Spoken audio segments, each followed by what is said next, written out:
Alam mo bang ang mga pusa ay may binibigay na malinaw na senyales na yayaman ka, lalo na kung ang tahanan mo ay palaging magulo, masikip at walang pumapasok na blessing. Kapag may pusa kang alaga, kung nahihirapan ka sa araw-araw at nahihirapan ka sa karir mo sa pagbulusok ng swerte, alam mo bang ang pag-aalaga ng pusa ay magbibigay sa iyo ng isang napakaganda at napakahusay na swerte.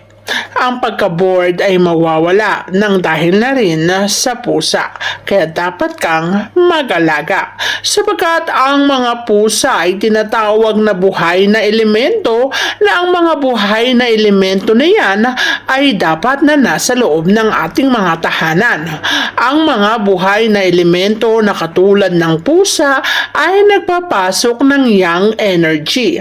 Ang tinatawag na yang energy ay active na enerhiya na nagdadaloy ng swerte papasok sa ating mga tahanan. At ang nagpapasok niyan ay walang iba kundi ang alaga nating mga pusa. Ang mga kilos at galaw ng mga alaga nating pusa ay may pahiwatig ng pagyaman. Kapag palaging nakatitig sa iyo ang iyong alagang pusa at ikaw naman ay laging dinidikitan, pera ang katumbas niyan. Magkakaroon ka ng isang malaking pera, yan ay dahil sa swerteng dala ng alaga mong pusa. Kaya naman kung may alaga kang pusa, alagaan, mahalin, pakainin, at paglingkuran mo rin. Mamahalin mo sila dahil ang pagmamahal na yan ay ibabalik nila sa iyo. Dahil ang mga pusa na yung pinapakain mas maliksi, mas masigla, ay mas maraming swerteng may papasok sa ating mga tahanan. Lalo pa nga kung may mga ligaw na pusa na pumunta sa harapan ng iyong bahay. Isa rin ang mga ligaw na pusa na nagbibigay ng abundance and blessing sa ating mga tahanan. Lalo na kung ikaw ay mahilig mag-alaga ng mga ligaw na pusa na palagi mong pinapakain, minamahal at inaalagaan. Kapag ganito kang uri ng amo, tiyak na ibabalik niya sa iyo ang pagmamahal at pag-aalaga. Pati na rin ang proteksyon na kinakailangan ng amo ay binibigay din ng alagang pusa. Sa paanong paraan sila nakakapagbigay ng proteksyon sa kanilang mga amo? Alam mo ba ang karamihan sa mga amo na madalas ay magkakaroon ng disgrasya ay sinasalo ng alaga nilang pusa. Kaya naman kapag nakita nyong matamlay, nanlulumo at walang gana ang mga pusang alaga, natitiyak ko sa inyong ang dahilan niyan ay sapagkat may mga kamalasan na dapat ay mangyayari sa inyo at silang sumalo. Kaya naman protektado ka sa anumang kamalasan na maaaring mangyari sa iyo dahil sinasalo yan ng mga alaga mong pusa. Ngunit hindi maganda kapag sobrang laki na ng problema o sobrang dami na ng kamalasan na yan dahil maaaring ikamatayan ng alaga mong pusa. Ganyan kanila kamahal. Ang mga problema, pasakit, sakripisyo at kadiliman ay silang magsasalo para sa kanilang master. Kaya naman kapag may alaga kang pusa, mahalin at igalang, respetuhin at ibigay mo ang pagmamahal sa kanila dahil ibabalik nila ang pagmamahal na yan sa iyo. Kapag naman ang iyong alagang pusa ay ayaw nang humiwalay sa iyo, yung bang tipong palaging dikit ng dikit, palagi kang nililingkis, palagi kang hinahalikan at niyayakap. Ibig sabihin, nararamdaman ng alaga mong pusa na may paparating na swerte sa iyong buhay. At ang swerteng paparating niyan ay hindi lang basta swerte, kundi napakalaking pagbabago ang ibibigay sa iyo. Isang pagbabago magbabago na ang patutunguhan na ay tagumpay mo. Kaya naman marirelax ka sa bagay na to.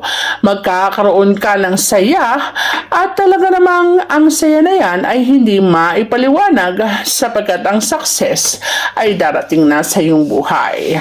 Ang mga bagay na ibinibigay ng mga pusa sa kanilang amo ay nagpaparelax at nagbibigay ng magandang pakiramdam. Kaya naman ang pag-aaway ay maiiwasan.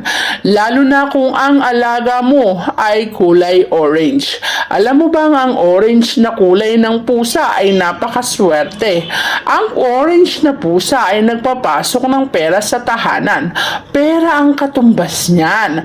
Kapag naglililikot at pumapasok sa sulok-sulok, tinatanggal din nila ang negatibong enerhiya at ipinapapasok sa tahanan ay kaperahan. Ang mga orange na pusa, ang pinapasok ay pera, abundance, and prosperity sa tahanan. Kaya naman kung may alaga kayong kulay orange na pusa, abay swerte po yan. Nagbibigay yan ng magandang buhay. Kaya napapansin nyo ba na noong wala kayong alaga na pusa ay palagi kayong gipit.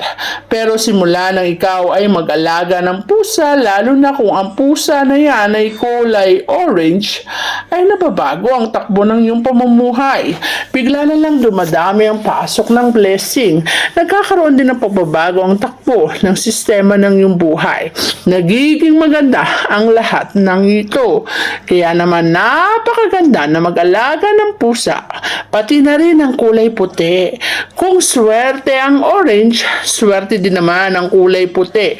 Busilak ang ipinapasok nitong swerte sa loob ng tahanan. Kapag may kulay puti kang alagang pusa, ang swerteng ibibigay niya sa iyo ay walang katambusang swerte, walang katumbas na kaswertihan. Ang mga puting pusa ay nagpapasok din ng abundance, prosperity at syempre pure love para sa kanilang amo. Ang pagmamahal na binibigay nila sa kanilang amo o kanilang master ay natatangi.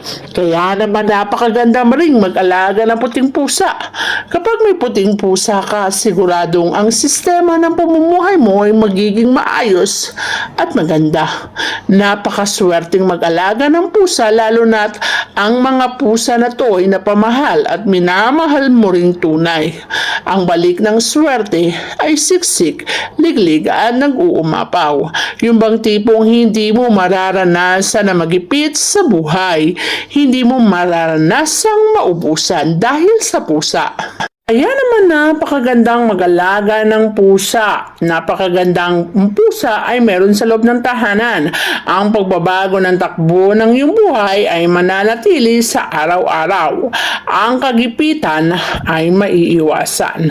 Ang magandang buhay ay papasok sa iyong tahanan. Kaya naman simulan mo nang mag-alaga ng pusa para ang swerte ay may pagtuloy sa iyong buhay.